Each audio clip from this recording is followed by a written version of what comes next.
Hey guys, welcome back to Seller Sessions. I bring in David Nicolucci and Zach Franklin for the first time. How you doing, guys?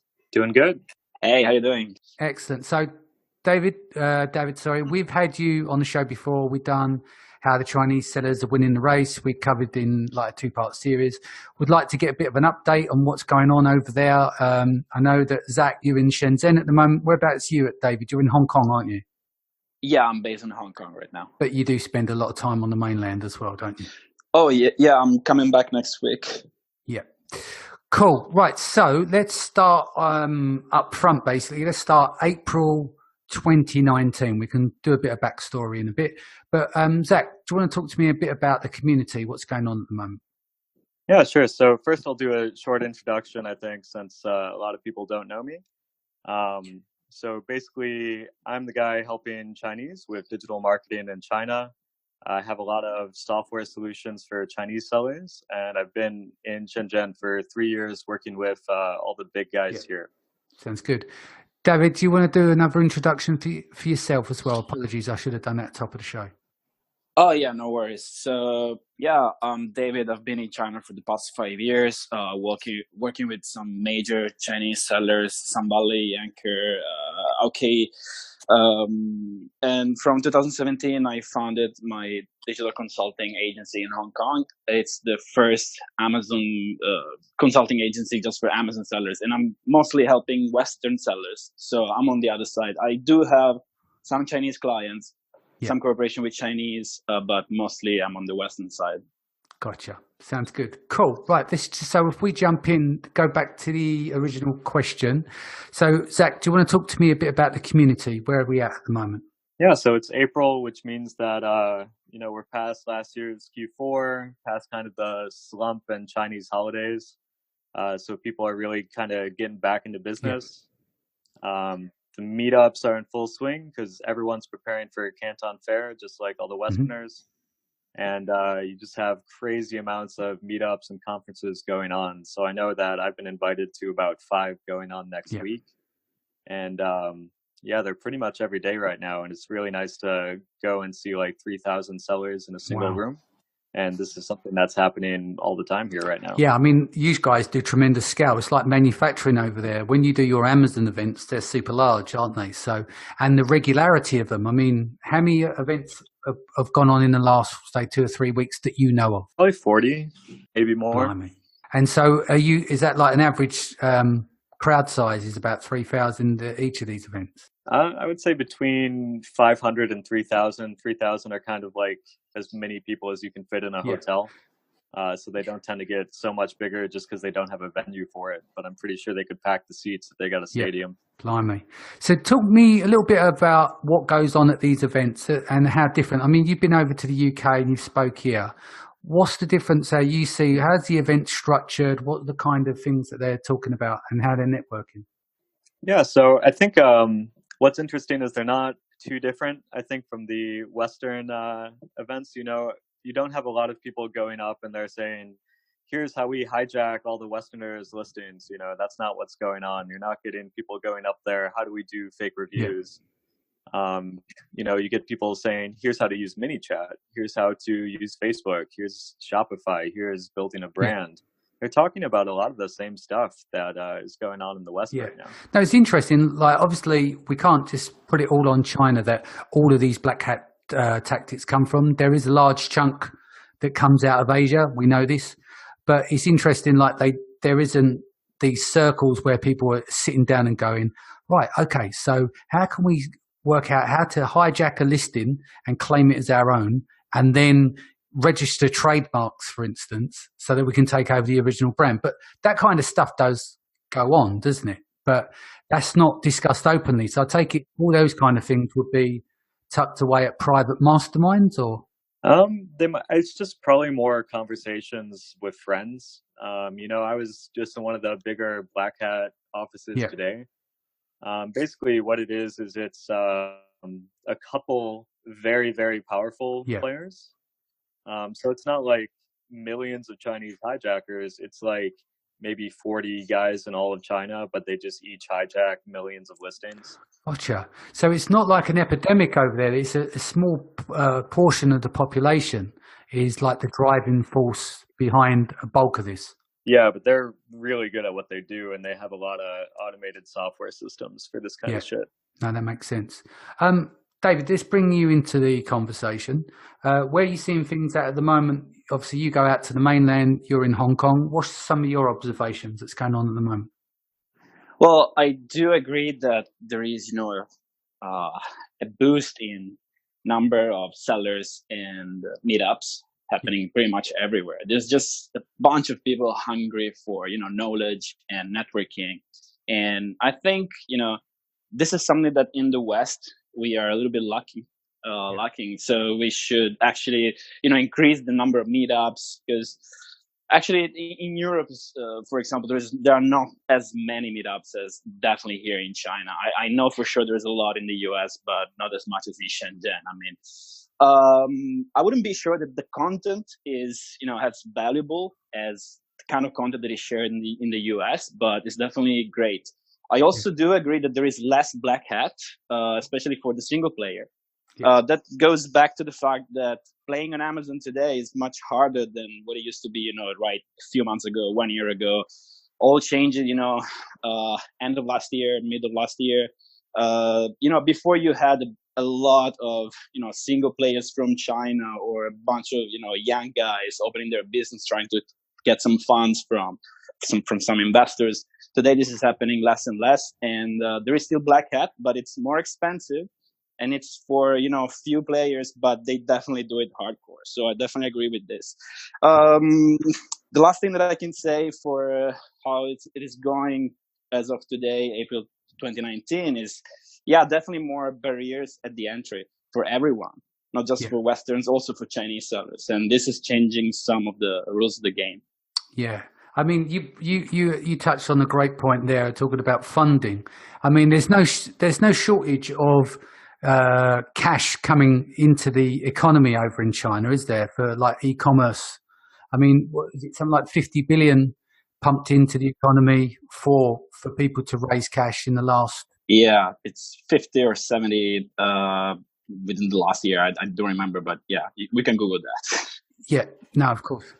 So, Zach, what's your take on things like for Chinese sellers to get started in China? Because obviously there's relationships, a lot, maybe family have got factories, they've got that economy there where it's... Yeah, it's actually, compared to anywhere else, I mean, Shenzhen is the easiest city. There are a lot of like incubator programs. There's one like G90, and I visited, and I couldn't believe this like tiny Chinese girl I met named Apple.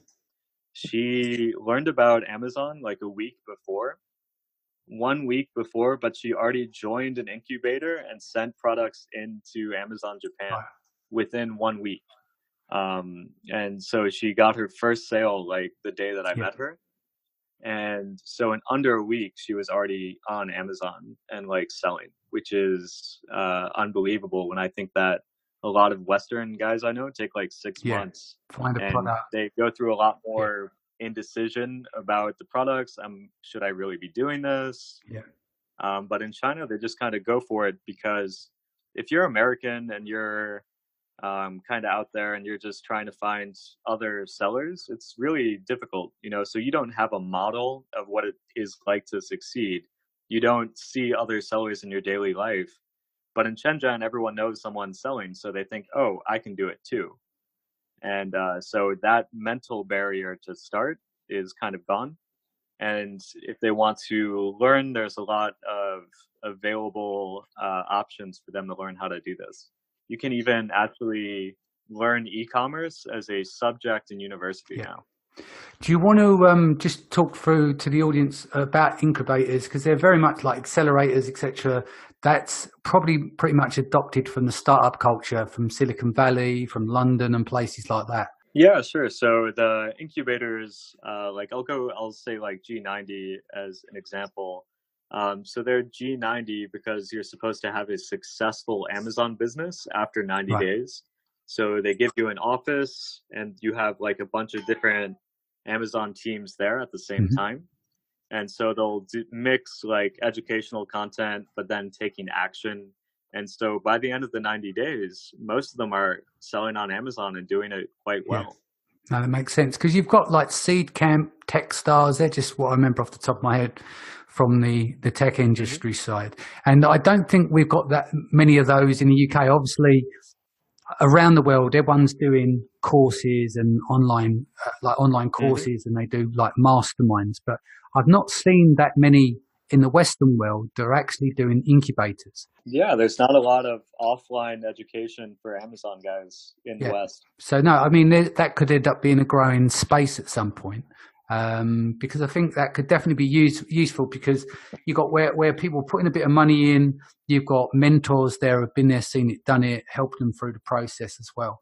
And obviously that these incubators and accelerators, they're built knowing not everyone's going to succeed, but only a small percentage will come through and some will knock it out the park. So you may end up with like an anchor, but I like the way that it kind of speeds up the whole process. Yeah, absolutely. Talk to me more about like what's going on events wise. What's coming up? We've got Canton Fairs just around the corner.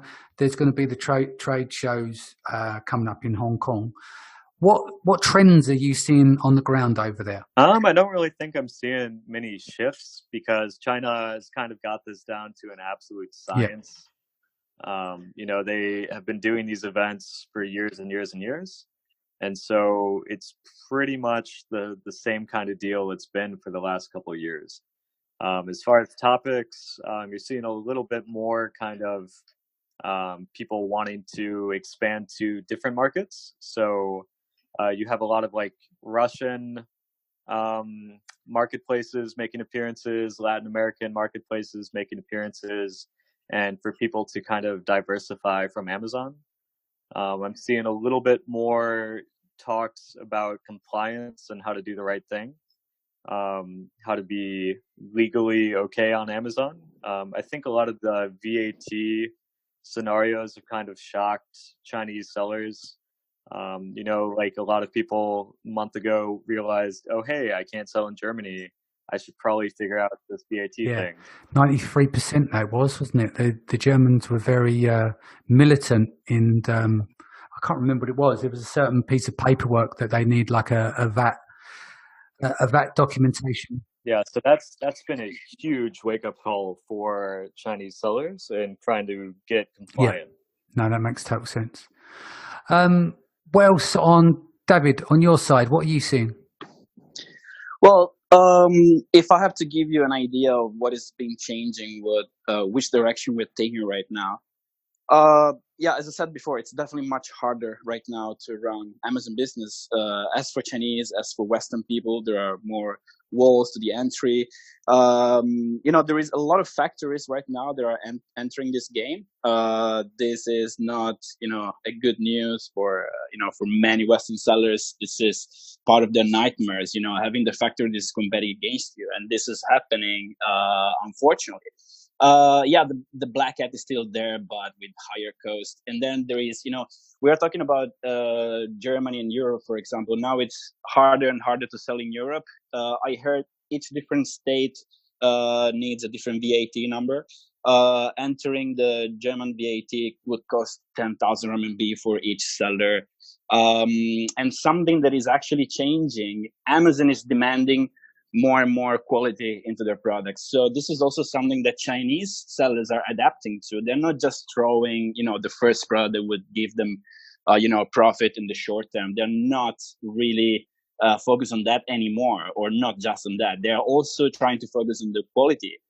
Because, we have a lot more complaints in Amazon. We have exactly, the flourishing of, for example, at presentations and conferences, lawyers firms, for example, CJ Rosenbaum, and they're always there. They're getting more and more exposure right now because people are really more interested in being compliant with everything, with all the policies, because they know that it's easy right now to make money as well as getting your account shut down. And this is why the smaller sellers wouldn't even try to do a lot of black hat, except some fake reviews here and there, asking some friends. That will always be there. But definitely, if we're talking about something more hardcore, that goes for the biggest sellers. Also, what I want to say, the consumer is changing. The consumer is definitely more informed. It's less naive. The consumer knows right now that there are some fake reviews. I've been writing about that in my blog. Other people have been writing about that. There is listings, being hijacked every day. So the consumers are being more informed, and this is leveling up. The quality is bringing up to a new level, and I definitely believe that this is a good thing for the entire market. Yeah. I mean, going back to what you said, when I was out in China, I think it was when I came over in April last year, I sat down with at a table. There was 7 and 8 figure sellers, all Chinese. They're asking me, what can we do to get ahead? Like in the Western world. And I said, if I was to say one thing that stands out for me, what the Chinese could probably do, and I'm putting a blanket coat here, is it goes back to what you said about quality. I said to him, look, it costs you nothing to sit down, or very little, to go onto Amazon. When you decide what product you're selling, go and buy the top 10 products, ship them to you, and then do like a breakdown of every product. Do a teardown on the product, compare all the quality. Yeah. But it was very hard to get that across at the table. And because they were expecting something a lot more difficult. And I said, simple as that. It's like my understanding from a third party looking to China is that the mindset for me is that the Chinese would like to sell you something cheaper, but then they don't say, let's do it cheaper, but make it a more prominent, higher quality product. Generally with cheaper, it means the product's often cheaper. So I said, if you can do a solid product for a fair price, and the way to know that is to compare it to your other competitors. So you can do all this data analysis and put it into a spreadsheet, but there's nothing quite like ordering the product to get the experience, document that experience, do a breakdown, do a test drop on all these products, and try and make a better one. Yeah, this is advice. You can go ahead, David. Oh yeah, I just wanted to say, very, very shortly, this is something that Chinese sellers are very good at, taking what's there in the market and making it better. Everybody knows WeChat, for example. We all talked about that, right? So it's Facebook and WhatsApp 2.0. The same thing is happening on Amazon, Chinese sellers are very good at taking the product, studying it and copying it, but making it better. And this is something that actually Western sellers should be aware of, and we should actually learn to do. This is something incredible because selling on Amazon is so exactly quick and easy that everybody should do that. Because often in the Western world, we'd order the samples that we want, and we're in isolation. We're comparing one sample to another, but what we need to do is compare the samples against real products. Yeah, I think any Western seller that's listening to this and hasn't ordered your top 10 competitors needs to do that right now.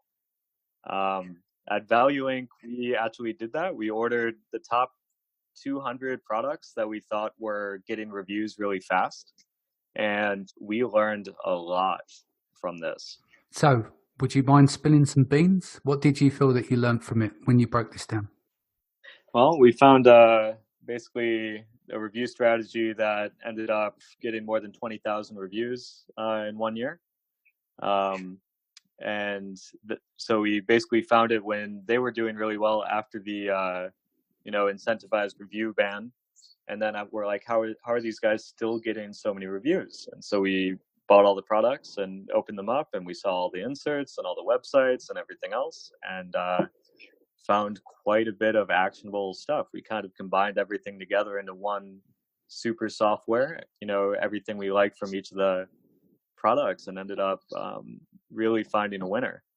And so that was great for us. And that's something, if you guys don't actually want to go out and spend the money to do that, if you go to any listing on Amazon, you can actually look at the customer inserts or the customer images, and usually you can see all the inserts that your product's competitors are putting in. Or you can also look up a lot of unboxing videos from your competitors, and sometimes they'll show the inserts, and you can kind of do like a CSI freeze frame and zoom in. Strategic work. Yeah. I actually wanted to say a few more things. Okay. There is a lot of just to go back to the being compliant, and staying within the policies. There's a lot of safety certifications right now that sellers have to meet, and it is true that what we said, 41% of the sellers come from China on Amazon, but it's also true that the controls are being higher and higher right now. So I actually want to say, if there is any desperate sellers who here from America, Europe, whatever, and you're thinking, hey, I shouldn't even bother, trying to sell on Amazon. I mean, don't lose your hope. We're not there yet. It's still a good market. It's the market is as big as it's ever been before. Never been as big. So as I always say, it's true that you're getting a smaller piece of the cake, but the cake itself is much bigger than ever. So just don't lose your hope. Learn how to do your job. Go there, network, listen to the podcast, go meet people, go to the conferences, and just never stop learning. So, because Amazon is still controlling. So, it's not that bad. Do you know what's interesting speaking to you guys is that you've got a world out there. You've got all this media. You've got posts coming out from different magazines. You've got Reddit posts. You've got Facebook groups talking about this high level of black hat, maybe a bit scaremonger involved, but you do see constant hijacking. There's a core group of 40 people that has got everyone up in arms. Do you see what I mean? I think people see this more of a nationwide scale. I mean, on one side, I agree in what you're saying there, Zach, because you brought it to attention earlier on, is that when 93% of the Chinese are not paying in Germany, for instance, and then get blocked, it does send a ripple through the market, doesn't it? So, but it's just trying to make sure people get perspective on this. And I'd like to see this mythical Vendor One program to come in play to help reduce some of the black activity out there, like the abuse through Vendor Central, could make a good impact in terms of leveling out the market. Of course, people find new holes, don't they? But it might just be a reduction on listings being attacked, for example. Yeah, well, I think the main thing Western sellers can take away is that they need to organize too. If you're not talking with 3 other sellers every week, you're falling behind. The reason Chinese are able to work like this is because they talk and they share pretty openly. And so when one seller learns something, a lot of sellers learn something really fast. And when you think about some of these companies, I worked at ValueLink. We had 600 employees on an Amazon business. And if each of us are learning something almost every day, and we're all sharing this across the entire company, we're getting 600 new pieces and 600 new tricks every single day, and we're getting good really fast. We have a very large pool of shared knowledge. And this has to happen in America too, if people want to kind of compete with Chinese sellers, is you need to have a strong network and you need to communicate a lot. That makes sense. So, Zach, is there anything you want to add before we go? Yeah, just a little bit. So we were talking about factories going direct being kind of the scary trend. I want to, comfort people. You're not going to need to worry about that too much. I think it actually represents a huge opportunity, because a lot of the factories, and I talk with people that try to sign up the factories to sell on Amazon, they don't know anything about customer support or branding or compliance or Amazon. And so they're total amateurs at this. They're very good at having the product cheap, but factories don't want to take on the risk. For them, it's going backwards. It's a risk model they don't want to take. So a lot of people are going to be in hysterics about factories coming on to Amazon, but actually I think this is a really good opportunity. If you're a good Amazon seller and you want to rapidly add a lot of products, I would go to China and I would find these factories and I would say, let me represent you on Amazon, because you can be their conduit to Amazon. You can be their guide. And so I think that this is a really good type of partnership. I've done it a couple times where you help the factories sell, and then you don't have to have all this inventory investment. So get creative about selling on Amazon, and that the factories are not that scary. Cool. Right, let's leave that there. So what's the best way they can reach you, Zach? Email, etc. Yeah, so Yeah, for email, you can go to zach@amzkungfu.com. David? Well, you can read a lot of information that I'm sharing on my blog. My website is wearegrowthhack.com. No spaces in between, just how you read it. You can reach me anytime on Facebook, LinkedIn, WeChat. I'm quite open to, talk with anybody, give free consultation. I provide a lot of services for sellers from China, from the West. It doesn't really matter. As long as you want to do, good job. Sounds good. Guys, thanks for joining us. If this is your first time, don't forget to hit the subscribe button, and I'll be back in a few days' time. Take care.